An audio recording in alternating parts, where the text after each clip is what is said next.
Every 2 years, some of Australia's leading thinkers in undersea warfare gather in Canberra, a mix of Navy officers, defence officials and industry reps. It has been an incredibly busy year for the submarine force. But something big has changed since the last conference, and there are some new faces here. We've been running submarine conferences for 20 years and we've never had anyone from a non-proliferation background, but I reckon we will have from now on. So, Our first major initiative, it is, as we have announced today, for Australia to achieve a nuclear-powered submarine fleet.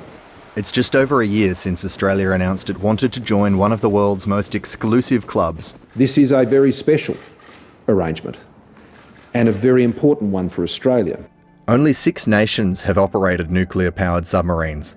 As well as Australia's partners, the US and UK, they are France, Russia, China and India. All these also possess nuclear weapons.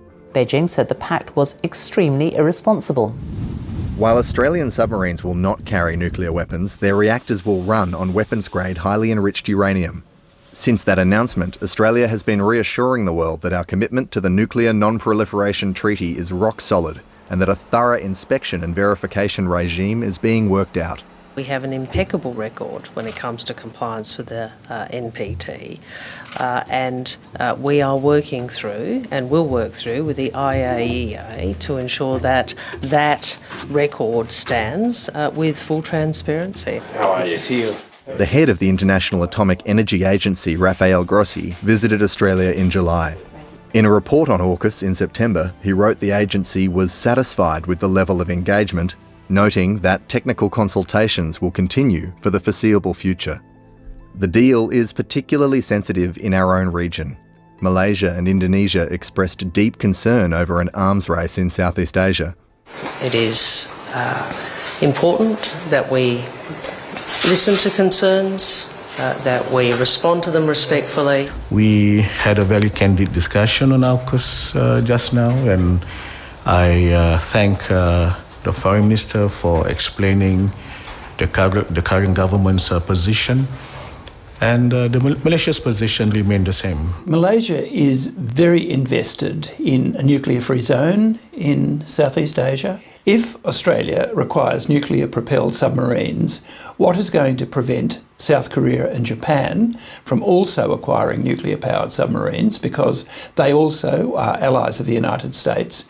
And if we have that expansion of nuclear-powered vessels within the region, which other regional countries are going to feel compelled to acquire nuclear-powered submarines as well? Some countries may publicly question Australia acquiring nuclear submarines. I think actually they're quite supportive of Australia having this capability, again because it serves as a very useful balance to China's ambitions and China's coercive behaviours. We are in fact committed to setting a strong positive precedent.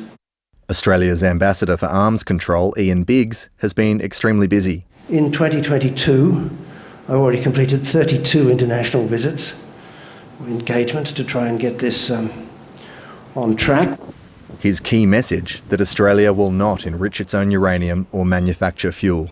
And it is proposed that Australia will receive complete welded closed reactor power units from either the United States or the United Kingdom. The power units are designed so that the removal of any nuclear material would be extremely difficult and dangerous, I should say, and render the power unit and submarine inoperable. The promise that our nuclear reactors will come welded shut from the US or UK is one of the unique features of the AUKUS deal. Next generation nuclear-powered submarines will use reactors that do not need refuelling during the life of the boat. Even with a reactor that never needs to be refuelled, building an industry that can guarantee the safety of the AUKUS submarines will be one of the greatest challenges. One of the things about both the US and the UK's nuclear submarine programs, they have not had a single accident. We're moving to a situation where we're going to have nuclear reactors in Australian harbours. If we have an accident, it will reflect very badly on the US and UK programs, and that could result in them turning the technology off. So they have to be absolutely convinced that our safety practices, our safety mentality is just as rigorous as theirs. We haven't got the engineering skills at this point. We don't have the nuclear propulsion training skills at this point. We're very, very dependent on the Americans and the British for that. We've got to think all this through really, really carefully and work out whether the benefits of the massive costs that this is going to impose on the Australian budget are actually worth the investment.